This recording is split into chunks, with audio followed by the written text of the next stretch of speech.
Globally, vast numbers of people are raised embracing doctrines that, when stripped of cultural reverence and emotional resonance, sound profoundly illogical when voiced in mundane settings like a kitchen or a subway. Ideas that appear unremarkable within sacred texts or hallowed halls turn bizarre when uttered in casual conversation. Yet these convictions endure, not from a lack of intelligence, but because humans excel at normalizing the implausible through collective endorsement. This exploration delves into how such beliefs take root, their tangible impacts, and why questioning them is essential for human progress. Consider a ritual where ordinary bread is claimed to become human flesh. In certain Christian traditions, a ceremony asserts that bread and wine, through a divine invocation, transform into the literal body and blood of a holy figure.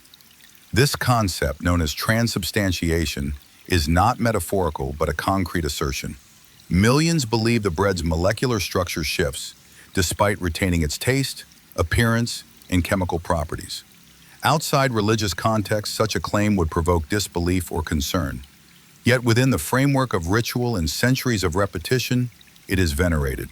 This reflects a psychological mechanism where critical reasoning is bypassed, not through malice, but via ingrained loyalty and identity tied to faith. This bypassing of reason extends beyond spiritual realms, permeating politics, healthcare, and economics. When beliefs cease requiring evidence, they demand allegiance. For instance, some religious groups uphold as historical fact the notion that a person survived days inside a sea creature's stomach.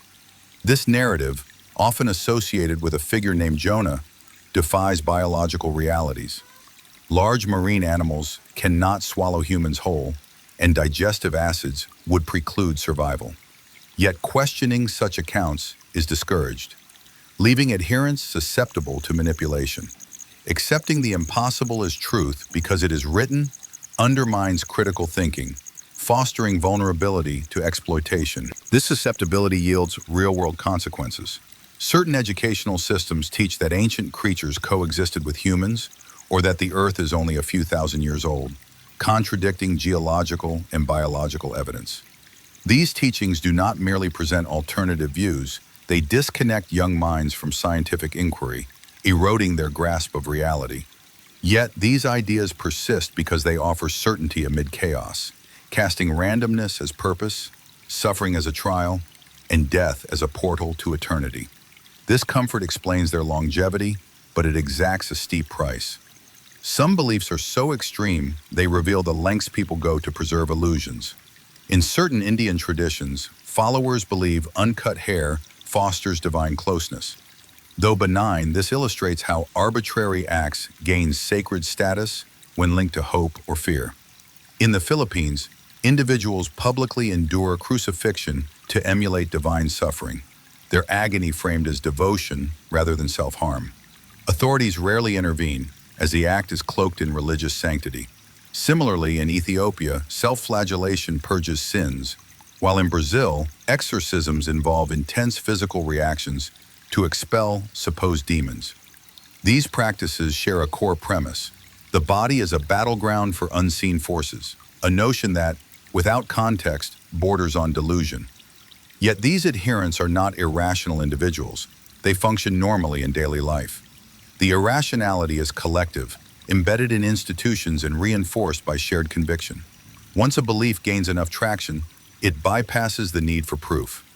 A harrowing case occurred in Uganda in 2000, where a cult, convinced of an imminent apocalypse, orchestrated the deaths of over 700 followers in a fiery massacre when the prophecy failed. This was not ancient myth, but a modern tragedy driven by unchecked belief.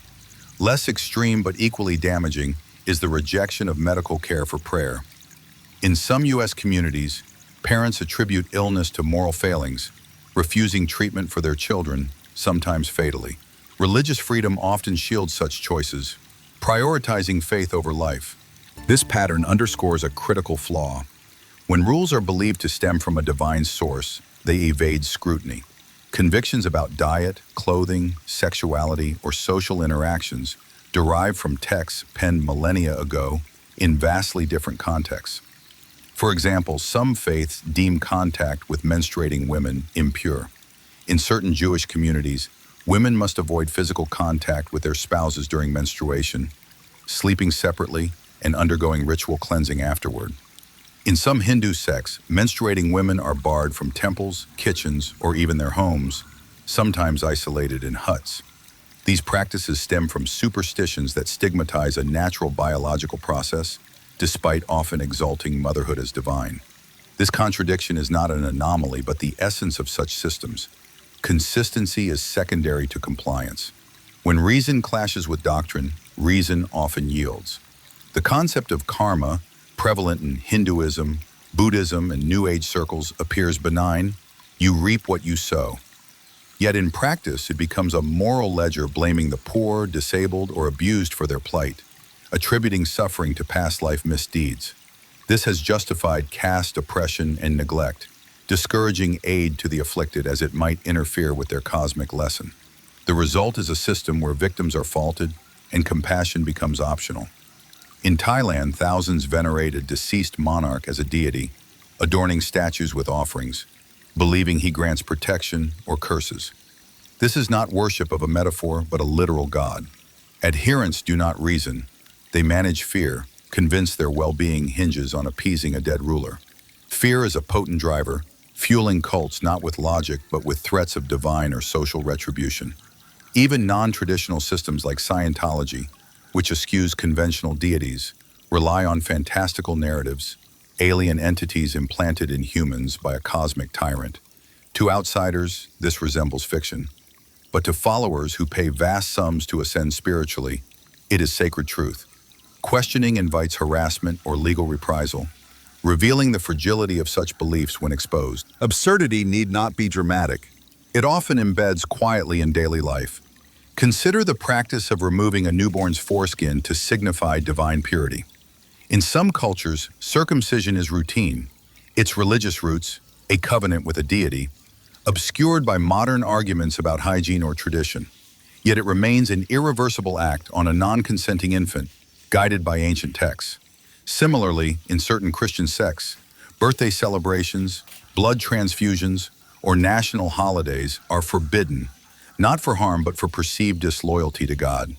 Children with treatable illnesses have died because leaders deemed transfusions sinful, prioritizing doctrine over survival.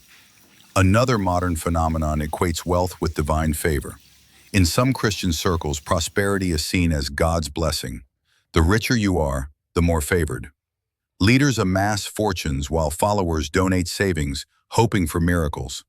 This transforms faith into a transactional scheme, exploiting trust in divine promises. Yet, adherents persist, taught that doubt is sinful and faith means trusting authority over instinct. These beliefs endure by exploiting human needs: certainty, belonging, meaning. They thrive on emotion, not reality, offering answers where science falters or lacks comfort. This does not validate them, it merely explains their efficacy. Humanity has crafted deities in its image, then claimed those deities crafted us, assigning names, rules, and punishments to the unknown.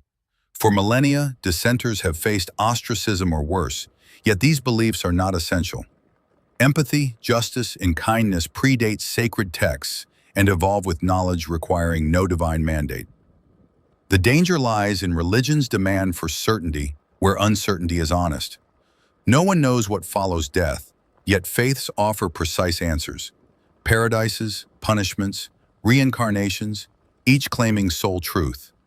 Some Islamic teachings promise martyrs sensual rewards in the afterlife, a concept that has fueled violence. This is not spirituality but manipulation, rooted in outdated notions of reward and possession. In another faith, adherents are told lifelong tithing could make them rulers of celestial worlds, a doctrine resembling a cosmic pyramid scheme. Reincarnation, often seen as gentle, can vilify the afflicted, blaming their suffering on past lives, stifling justice by framing hardship as deserved. Even mundane rules reveal absurdity. In one tradition, monks cover their mouths to avoid inhaling microscopic life, a gesture of nonviolence that becomes performative when taken to extremes. Another faith prohibits mundane tasks on a holy day, leading to elaborate loopholes. hiring outsiders to perform forbidden acts, or using symbolic devices to comply technically. These are not moral pursuits but legalistic games, diverting energy from meaningful questions like why an all-knowing entity would care about such trivialities. Islam's requirement to pray 5 times daily in a specific direction spawns volumes of debate over compliance in modern contexts, like air travel, yet often sidesteps issues like mental health or social equity. These systems prioritize obedience over curiosity, faith over honesty. The most insidious belief is that doubt is a flaw.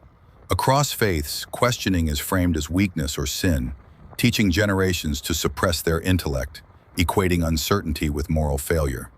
Yet, doubt is not frailty, it is clarity, the pause before accepting authority, the spark of inquiry. Absurd beliefs persist because they are instilled early, before reason fully forms.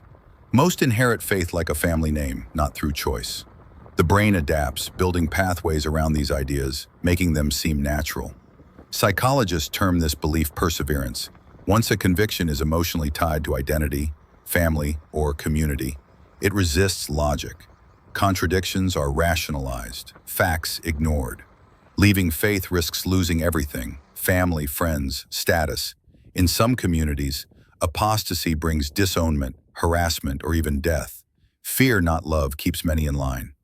Systems claiming ultimate truth often fear scrutiny, censoring knowledge or punishing dissent, a sign of fragility, not strength. Religions endure because they offer community, a human need.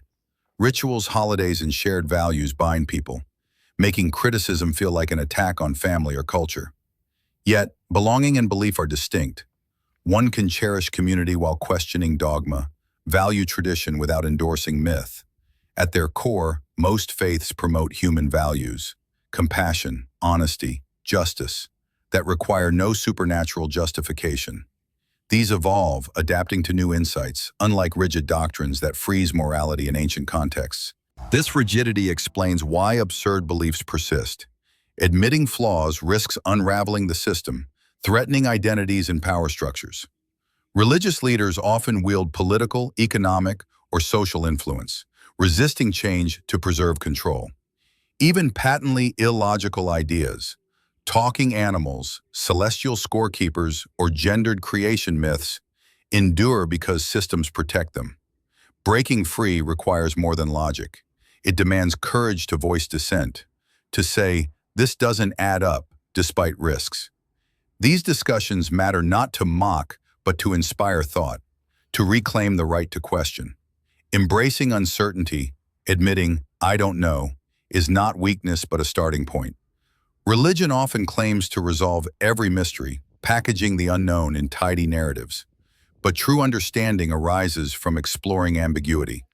Science and philosophy thrive on this, driving progress, while rigid faith demands silence.